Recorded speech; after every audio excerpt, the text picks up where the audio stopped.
Nick Saban recently retired after 17 years of leading the Alabama Crimson Tide football team. Now, Nick is arguably one of the greatest coaches that has ever coached college football. You see, as a Texas Longhorn fan, I don't like Alabama, but you have to give that program their props. You have to give Nick Saban his props. You see, this channel is all about being set apart. And yes, I'm a Christian. I have no clue if Nick Saban is a Christian or a believer in Jesus Christ. But there's no denying that Nick Saban and the Alabama football program was set apart. Now, of course, God, in my opinion, could care less about the actual sport of football and the game itself, but he does care about each and every one of our hearts and our souls and our minds and how we live life on this side of eternity.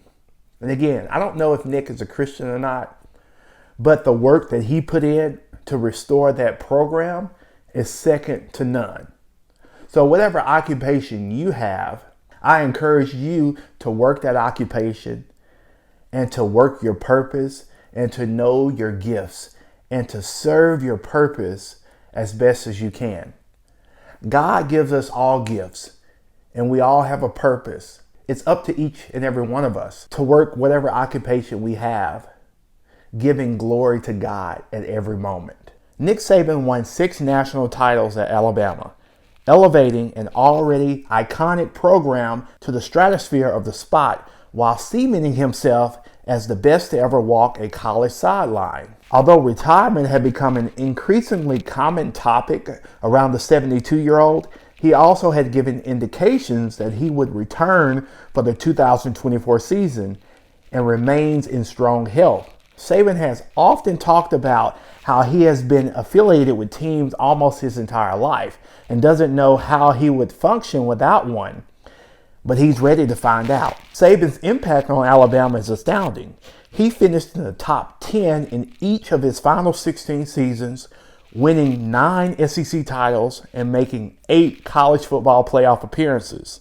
Although Alabama was considered a blue blood long before his arrival, he inherited a program that had lost 6 or more games in 3 of the 4 seasons before he got there, and had 1 AP Top 10 finish in the previous 12 seasons.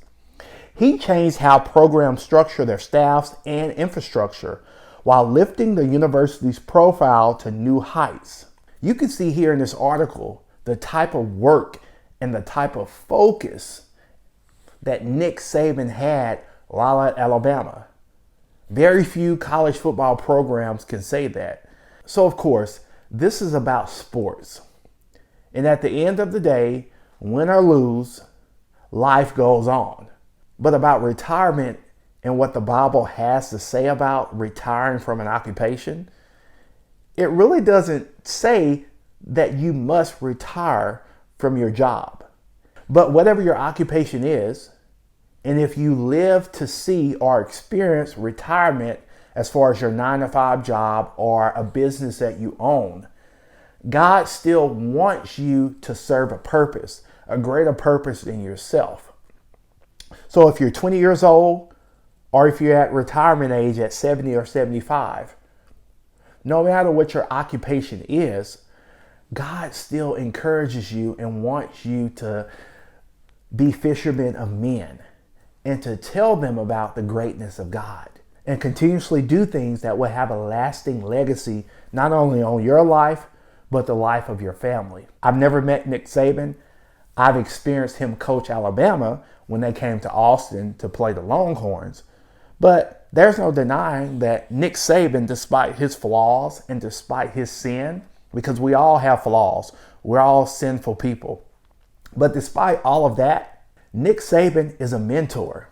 And over these years, he's coached and mentored these young men into great men who now may have families, who are husbands, who have kids, who are great influences over their community. And that's what I encourage you to do. So if you're an Alabama Crimson Tide fan and You're devastated that Nick has retired. Know that his retirement and the things that he did on the field will have a lasting legacy on the kids and the families that he's impacted off the field. And your work is not done. As long as you have breath in your body, you have a purpose. It may not be in the corporate setting, but you still have a purpose to the younger generation that's coming after you.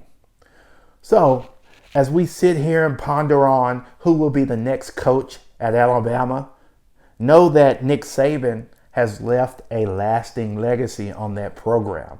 Now, there's a few passages specifically I want to talk about Numbers 4, where the Levites were summoned to work from 25 to 50 years old.